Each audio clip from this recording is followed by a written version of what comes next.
A big thanks to Lexar for sponsoring this week's video. Morning everybody, fantastic to see you all again. I've got such an exciting video today. I'm editing your photos and I put out an Instagram post. I sent a message to my masterclass members yesterday for their raw images and the response was ridiculous. It filled up my Google Drive twice, but they were amazing. So I spent late into the hours of last night and then all today looking at these photos. I've selected a few that I'm going to edit and I'll go through them. And stay tuned to the end because I edit something a little bit different, a street photo that somebody sent. Yeah, that was interesting. But the photos were great. The main things I want to sort of talk about are composition, a few Lightroom tips, and just celebrate your amazing photos really. So we're going to get straight into the first one, which is this amazing sunset on the south coast of England by Tony Utting. So thanks Tony, this is a stunning image. Really is amazing. The light on this pier is stunning as well. So when I first saw this image, I thought what would be really nice is to bring out some of the blues in the sky and then those reflected in the foreground, because quite often you want a contrast of colours in things to bring out the actual colours themselves. So if everything's orange, then the orange doesn't look so vibrant, whereas if you have some cooler tones, then the warmer tones can look good in the image. And then the other thing I thought is just want to straighten it up and then maybe sort out these two boats, because I think I only want one boat. First of all, what I'm going to do is I am going to just reduce the exposure, reduce the contrast a little bit, add some shadows, and that's pretty much it for the basic edit. And maybe I'm just gonna reduce the color temperature as well a little bit. Yeah, so I've already brought out some of the cooler tones in the top there, and now I'm going to do the rest of it with masks. So I'm going to add a linear gradient. So this is just going to select the top part, and there's going to be a nice gradual fall off to the sun here. And then all I'm going to do is I'm just going to reduce that and make that even cooler. Add a bit more contrast in there, maybe brighten it a tiny bit. No, I'm going to reduce the exposure a little bit actually, and reduce the blacks in it a little bit, and then just reduce the clarity as well. I notice there's some sensor dust spots. I'm going to talk about those in a minute. So I'm going to create another mask now and do the same at the bottom. Probably could have just duplicated that one. There we go. I'm not going to do much more than that. Probably should have cropped it first as well. So I'm just going to go and do that now. I'm going to crop it there. I'm going to crop it about there. And then I'm going to bring it in a little bit to about there, I think. Because basically what I want is I want some balance. Actually, I brought it in just a little bit too far. So this distance here to where the sun is, I want the same as about this distance here where the pier is, just to balance those two sides a little bit. Obviously this has got quite a strong visual weight, but this is quite bright, so the two things are quite balanced. I'm just going to sort that vertical out. There we go. The next thing is I am just going to add a radial gradient to the sun here. I just want to basically soften that sun down. I'm going to add it, make it a little bit warmer. I'm going to make it a little bit whiter, but I'm going to reduce dehaze. And what reduce dehaze does is it sort of softens everything together. And in this area here, I don't care too much about the details. I just want it to look like a glow of the sun. And then I might do another one, so I might just do another radial gradient on top of that one. So another one from the middle, just a bit smaller. And then I'm going to, on that one, I'm going to make it a little bit brighter. And I'm going to reduce the clarity, and I am just going to tone that a little bit and make it a little bit yellower. So I want to create a very sort of yellow sun here. So I think that's nice. I think that's got a nice glow to it. I probably want to pull out the glow a little bit on the buildings here. So to do that, I'll probably just do it with a brush. So just add a brush. And if I had a little bit more time, I'd probably select the highlights and just brush the highlights warmer. But I'm just going to add a little bit of white, a little bit of highlight, a little bit of saturation probably. Have it on quite a low flow. And I am just going to brush on here. And I want to make sure it's auto mask. So it'll just help me out around the edges with the auto mask. So I'm just going to brush that on. The final two things is, one, I want to just get rid of this boat. So I'm going to select that boat and I'm just going to grab a bit from there. There we go. Okay, so I've got rid of that boat. You can hardly tell it was there. I think I'll just want to make that top area, I just want to make it a little bit bluer. And the final thing is, I just want to show you a quick tip for these spots in the sky here. So if you just add a mask, so if I just find a mask and just do a linear gradient here, and I just add it in the sky, and then I increase the contrast, I increase the whites, the exposure, and the clarity, it brings out those spots in the sky. You can do this in multiple ways, but now I can go and spot this. What I would say, Tony, is you probably need to clean your sensor. It's super easy to do. I did a video on it. I'll link it here. Give it a go, because you'll get rid of all these spots and you won't have to spend hours spotting them all out. Okay, that's all those spotted. So once you've done that, you can just go back into the mask, and then you can go to the mask that helps you find those spots and just delete that mask. And that's it. So here's the before and after image. Great image, Tony. Thanks ever so much for submitting it. I think it looks great with the cooler tones at the top and bottom, and then just that softer sun, and I've straightened the highlights and got rid of one of the boats. Super. Right, okay, on to the next one. This one here is from David Dunnard, and David shot this in Switzerland, and it's a super autumn shot. I really like it. He had to get his tripod really high because he was using a wider angle lens. What was he using? 24mm, and everything got a little bit distorted. So by going higher on his tripod, he tried to get less distortion, which is a super good idea, and I think it's worked really well. I actually think with this image that a slightly different crop will work really well. So first of all, we're going to straighten those trees. So I'm just going to go down, and again, like I did on the other image, we're going to we can just click vertical if we want, and it'll do it for us, or we can move the vertical and constrain the crop. I think it's done a pretty good job just by clicking vertical, so that's great. I'm going to go back to the top now, and I'm just going to have a look at the exposure and see what I've got. So this area up here is fairly bright, but the rest of it looks pretty good. I think it's a pretty good exposure, that. But I think that this image will look better as a bit of a panorama by cutting out this top. So what I recommend is that we want this path and this area here in the middle. So that is pretty much spot in the middle. But I think we should probably crop even down to about there, maybe. We might want to go above this branch, I'm not sure. So we'll crop below it for now, and then we'll see how we go. And that means that we get rid of that really bright sky. Then we've got detail in everything, so we can do what we want with the image, really. So I'm just going to get it to a reasonable brightness. I'm going to crop maybe a little bit higher. So then it's just a question on a woodland image as good as this is just to move around these sliders a little bit. So we don't want to go too warm. We can bring out the colors with the HSL slider. So I'm just going to reduce the temperature. I'm going to add a bit of contrast to bring out the saturation. Adding contrast, add saturation.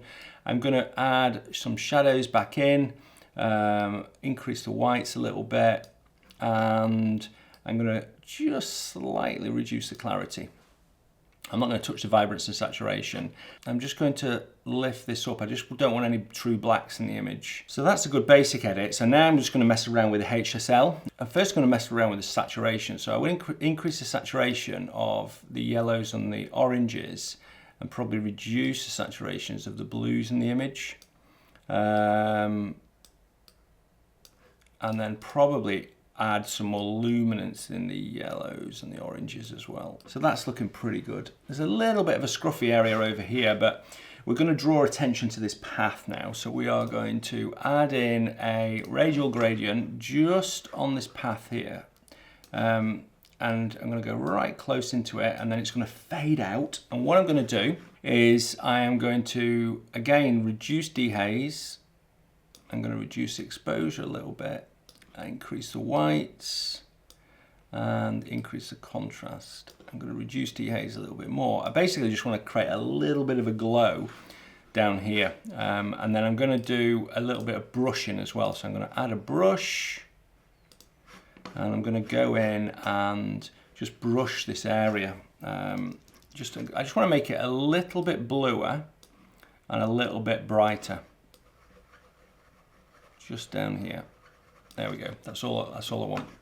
I'm going to add another radial filter, a third radial filter, because I want to just inverse it and just do a bit of a vignette on it. So I'm going to go and invert, and then I'm just going to reduce the exposure of the surrounding trees. No, reduce contrast into them as well. So reduce exposure, reduce contrast. So they just look a little bit faded, you know, they're just sort of fading away into the distance. The final thing is I'm just going to add a bit of a color grade on it. These highlights here I want to make bluer. So I'm just going to add some blues into those. I'm also going to do the same in the shadows, but a tiny amount, just a tiny amount. And I'm just going to mess with the balance of that. There we go. So this is my shot of that. I've created a slightly different crop.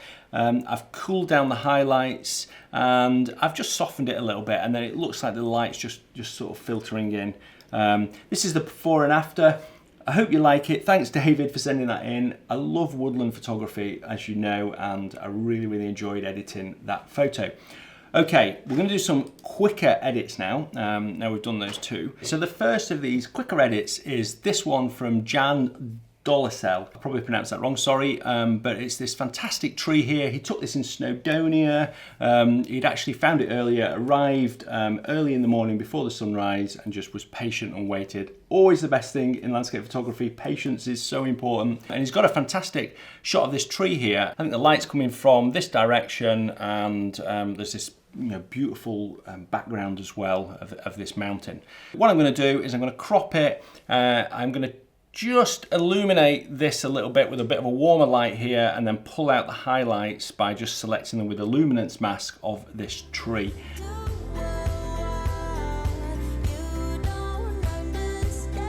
So there we are, really simple edit. It was just selecting these highlights with the luminance and a radial filter, intersecting those together, which worked really well. I've just created a slightly subtle warm glow from this side.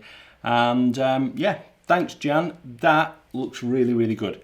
Okay, onto another quick edit, and this one here is from Patrick of this amazing sort of misty scene here. Again, some similarities between this and some of the others in that I'm just trying to work out where I want the eye to go and warming those areas up, because those are going to pull out, and then cooling maybe other areas down. I don't really like this top bit here, so I'm going to crop that completely out, and I'm just going to create some balance. I feel like the image is about, in this image, is about here.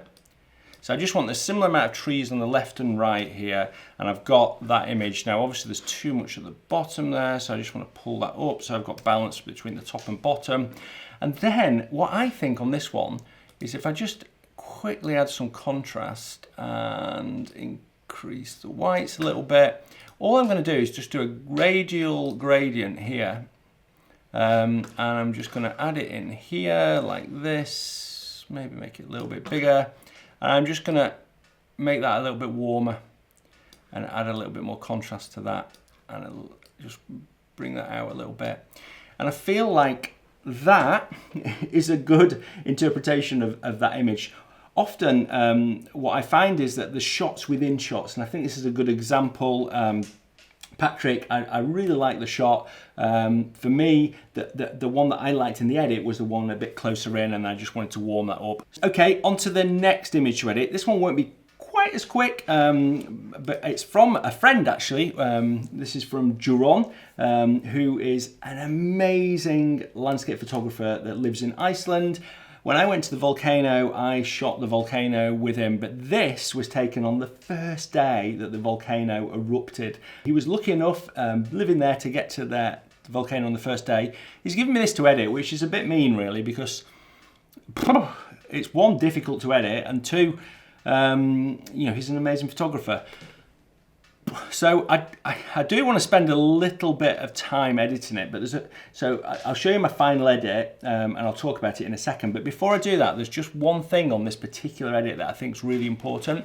So if I just brighten it up a little bit, we'll reduce the brightness. But can you see down here in the shadows there's different color tones. One of the things that a lot of people don't use in Lightroom is right at the bottom here, there's this shadows tint, which is basically all these things at the bottom. It's how Lightroom interprets the raw files to give you that first look, basically. And I think on here, this shadow tint is going to make a really big difference. Can you see how it's changing the color here of this? So I think when I'm editing it, I'm going to have to really work out where I want the shadow tint. Do I want it to be more purpley or more greeny? At the moment, I'm thinking I want it a little bit more greeny. So let me edit it and I'll tell you what I've done.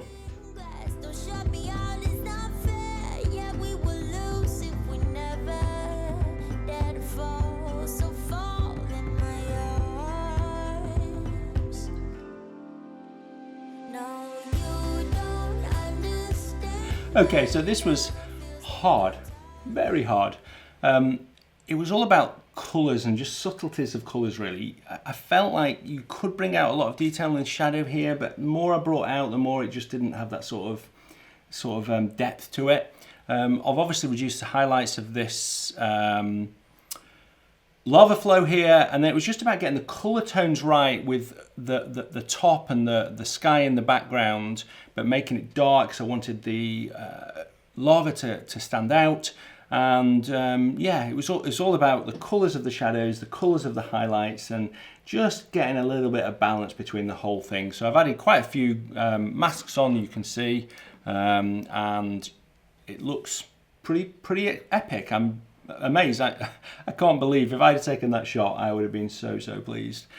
Just to see it in the air like that is something really special. And Jeron's just an amazing photographer. Obviously everybody's Instagram, where they've given it me, I'll link in the description below. Go and take a look at them all and give them some love, because there's some really great photos here. On to the next image. So this one here is from Jeffrey.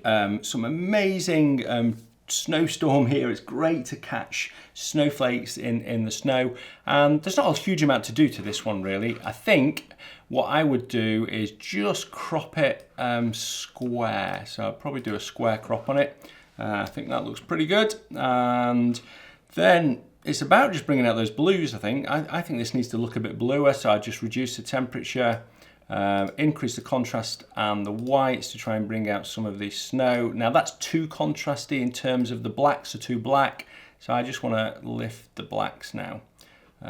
Maybe just increase the... Yeah, so I just want to get to a point where, there we go, where I can see the snow. I don't want to have a complete black. You can see I haven't got blacks here because I want it to be quite a soft scene. And then finally, I just add in a radial gradient inversed. So just to create a little bit of a vignette there. And I probably play around with that a little bit, make it a little bit softer, so that your eye just goes into it. And then when you've done that, we probably need to increase the exposure a little bit more. Bring out some of those tones there. I think that's it. It's as simple as that. There's nothing much to this. Fantastic image, Jeffrey. Really like it. On to the next one. Okay, so this one is a great shot from Chris Brown. I really like how you captured this tree, Chris. Now, I want to go through, obviously, all the edits, but I haven't got a huge amount of time. And quite often when I'm looking at shots like this, I use my presets. Now, I've talked about my presets before. There's a special offer on them. There's a link there if you want to buy them. But I'd recommend that you build your own presets. Presets are a really good way of creating a style, because then you'll start to apply those to your images more often, and then that's the starting point for your edit. For instance, in this one, I think Langdale Stone or Lingmore Fell will look good. So can you see that? Yeah, so Langdale Stone looks really good. We've gone from there to there. It's brought out the tree a little bit, softened those blacks. So then it will just be a question of just tweaking this. I'll probably just bring that up a little bit. And then I just want to increase the saturation a little bit more of those yellows, like that. That's a super quick edit on it. I think it looks really good. I really like that. Quite soft, and we just brought that tree out a little bit. So having presets are a good way of applying things. Again, this is another shot that I would probably apply a preset to. So this is Naomi's shot, Naomi Sorrell. I hope I pronounced that right. of the amazing Vestrahorn. I was there a week ago and it is just one of the most spectacular places on earth. She's created a fantastic shot here of these grasses. What you will notice though in this shot is that there's quite a lot of people walked here, so we want to make sure that we keep that dark. Apart from that, it's just pulling out the sky a little bit. Again, if I just apply one of my presets on this, it gives it a feel of one of my images straight away. So again, that will be Langdale Stone, I think. And then it will just be a quick question of doing a gradient on the sky there and bringing out some of those warmer tones in the sky. And then probably adding a bit of contrast as well to bring out those mountains.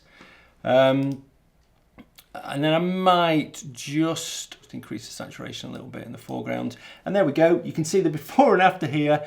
Super, super quick. I've applied a preset and it makes it really easy to edit. Final one I just want to show on a preset is this one here from Alex Blackburn of this amazing deer here. You've caught it. It's such a brilliant pose, I feel, where you can see the deer's just looking around. He's probably caught your eye. I think, you know, he's in his natural, or she's in her natural habitat. This one definitely needs a crop. I feel like this tree is a little bit distracting. So, but I want to keep the tall nature of the shot, so I just think we want to crop it to about there. It's a question of whether we keep these in or not, but I mean, ideally, maybe we just go a little bit lower and we get a little bit more of that in. So what we're going to do is we're going to get rid of that in Photoshop. I'll do that in a second. This is another one where I feel like applying my preset, which in this thing will be Langdale Stone, just again just creates that instant edit on it. So if you have your own presets, if you look at some of your photos, you edit them the same, create some presets, you can apply them, you start to generate your style a little bit more. That for me is it really. I like this branch here. I feel like it just hold your eye into the image a little bit, but we wanted to get rid of that branch up there. So I really like this, Alex, fantastic shot, looks amazing. Okay, on to the next image. So this is this one from Jonas here. I know where this is. In fact, I was there with Jonas, I think. I wasn't there when he took this image because I don't think I had light like that. But this is a stunning image in the Fennel Forest in Madeira, and this is amazing. Now, I have to admit, editing this is quite tricky, and the reason being is that you really want to pull out a little bit of detail of these trees. The sun's up here in your eye, and obviously there's a huge dynamic range, so you want to pull out a little bit of that detail in the trees. So what I usually do is I just sort of brighten it up a little bit. I'm not worried that I'm going to blow out some of these bits because I just want to pull out that detail, pull out some of the shadows. I'd usually spend a little bit more time on this and do it with the masks. Increase the temperature, but the temperature looks good with the sun warm, but I don't think the temperature looks particularly good with the trees, the back of the trees warm. So what I would do, rather than increase the temperature of the whole thing, just relieve the temperature, then do a mask, which is a luminance range mask. Just do it on the highlights. So we're just going to do that here on the highlights, probably just like that. We need it to feather out a little bit, so I'm just going to feather it a little bit. And we just want to warm up the highlights a little bit, and that will produce something with a little bit more depth, I think. I don't think there's a lot to do in terms of cropping this. I think it's cropped incredibly well. Brilliant job in camera. Maybe, if anything, probably just get rid of a little bit of the bottom of the image, just a little bit. But I really like the trees here. I really like the way your eye sort of follows through these trees. This, obviously, light just looks fantastic. It was about luminosity and colour in this. So what I wanted to do is I wanted the shadow areas to be a little bit cooler, the light areas to a little bit warmer. I messed about with the HSL a little bit just to tweak the saturation and the luminance of those various areas. By reducing the luminance of the highlights, then you bring out some of the texture in these sunbeams here. And yeah, it was just an amazing image to edit. Those light rays and those trees just look fantastic. So Jonas, thank ever so much for submitting this. I really enjoyed it. Actually got me thinking that I had not quite as good conditions as you there, but I took a couple of images here that I printed out. And I talk about this actually. This was one of the images, and I talk about these images in my masterclass. If you haven't already, checked that out. I've got a Black Friday deal on that. Link in the description. There's $100 off masterclass 1 and 2. Before I go on to the next images and show you editing those, I just want to thank Lexar, who have sponsored this week's video. Memory cards are the most important thing in a camera. They hold our images and they need to be reliable. They need to be fast to make sure that if you're a sports photographer, you can capture it, or if you're a videographer like me, then you can shoot 4K, 60 frames per second and not have any issues. I've used Lexar cards for ages. They're amazing. And their 2000X Lexar Professional range are really good, with read speeds of 300 megabytes per second and write speeds of 260 megabytes per second. You're not going to have any issues.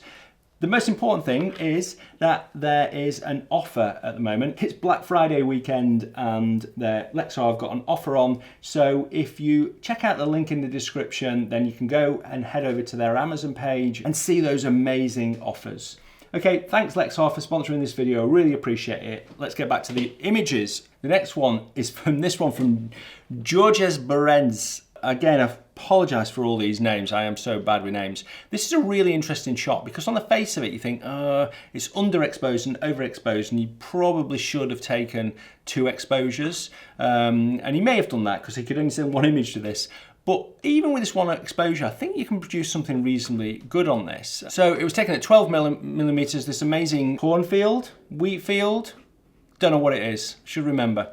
Mass will tell me off when he watches this because he knows what they all are. There's a little bit of a flare there, I think, but there's quite a bit of a flare there, but we don't worry about that too much. We're not going to see that in the final edit, but you can see that there's quite a lot of detail there. And if I go down the other way, then we got a nice sort of sun star there. So what I'm going to do is quite simply, I'm just going to add a linear gradient, and I'm going to bring up, I'd spend a lot more time on this. I'm rushing a little bit, but I'm just going to bring that up, and then I am going to do the opposite. I'm going to do one at the top, another linear gradient here, and I am going to reduce the exposure of the top to about that much. I'm going to make it a little bit warmer so that it tones in the colours of the foreground, and then I am going to, you probably guess it, I do it all the time, add a radial gradient here. I'm going to fit this around the sun, boom, and then I'm just going to make it even warmer. And I'm going to dehaze it just to create a bit of a glow to maybe about there. That's about right. And then what I'm going to do, the clever bit, is I'm just going to tone that orange. Now, ideally, this would be a little bit smaller if we had a lower exposure so we can have a blend from a smaller sun into the rest of the image. But that's it. I mean, it's simple as that. You know, we've created something from this to this, toned the colours, sorted out those shadows and those highlights. It's a great image. I love this foreground. It looks so good. Fantastic image. Thanks for sending it in. Next shot. This is from Leanne. Again, it's an overexposed shot, but that doesn't matter because we can do a high key edit on it. So Leanne actually said this in the description, and I look forward to seeing what you do on it. So it's a bit of a challenge, and we need to, not worry about that. We've not got detail in there. If we try and reduce the exposure, it's going to look really naff. So what I'm going to do is I'm going to cheat a little bit, and I'm just going to apply one of my presets to begin with, just to give it the feel that I like, and then I'm going to mess about with this sky a little bit. So I'm going to do a high key edit, so I'm going to brighten it up a little bit.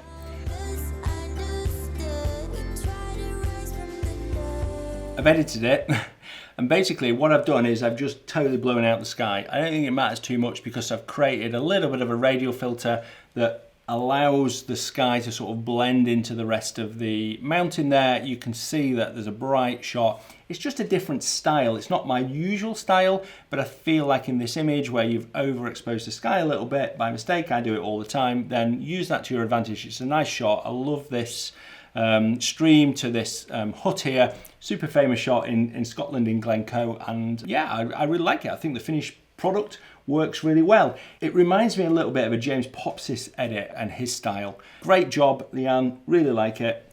Okay, on to the last three now. So this one here really doesn't need editing. Again, it's similar to that other one where there's no sky. There really isn't a lot to edit on this. Again, I wouldn't worry too much you've got that blown out sky. I just crop it down a little bit to about there, crop it up here, have a little bit of a feel like that, and then just tone that sky. So all you want to do is you just want to tone that sky a little bit so that you've just got a little bit of warmth in there. And I think there's not a huge amount more you need to do to this image. It's fantastic. I love it. Brilliant.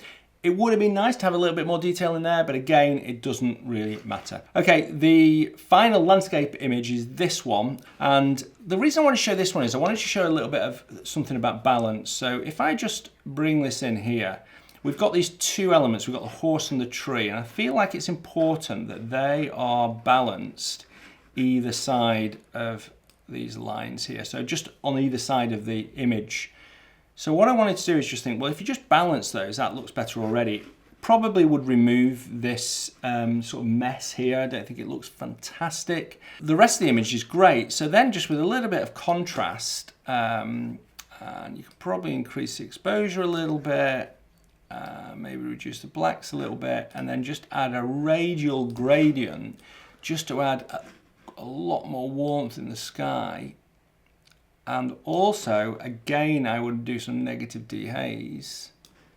I think you can create something that's really quite nice with this image with not a huge amount of effort. So that is how I'd edit it. I'll probably remove that as well. So I'll do that in the final edit. Here's the before and the after. I really like this Damiano. I've definitely pronounced your name wrong, sorry. It's a great image and really well spotted. This tree, this horse are what make it. We need to make those the center of attention. Before I finish this video, I just wanted to show you an edit that I did of this shot here from Elwin. So this was the before and after of this shot. I really liked it. Usually I don't edit non-landscape images because I just do landscape photography so much, but I do like street photography and I quite like this type of street photography. I really felt like this worked really well in the teal and orange color palette, which is obviously used quite heavily. I've just tried to promote that teal and orange palette by just basically using a lot of split toning and just messing around with the hue and saturation of the various colors within this image. So that's it. I hope you've enjoyed it. I hope you've got something out of this. I certainly thoroughly enjoyed it. It was so nice to see your images. I wish I could edit them all. It obviously takes a long time to produce a video like this and look through everyone's images. Thanks for those who submitted images and I didn't get a chance to look at them. So thanks for watching.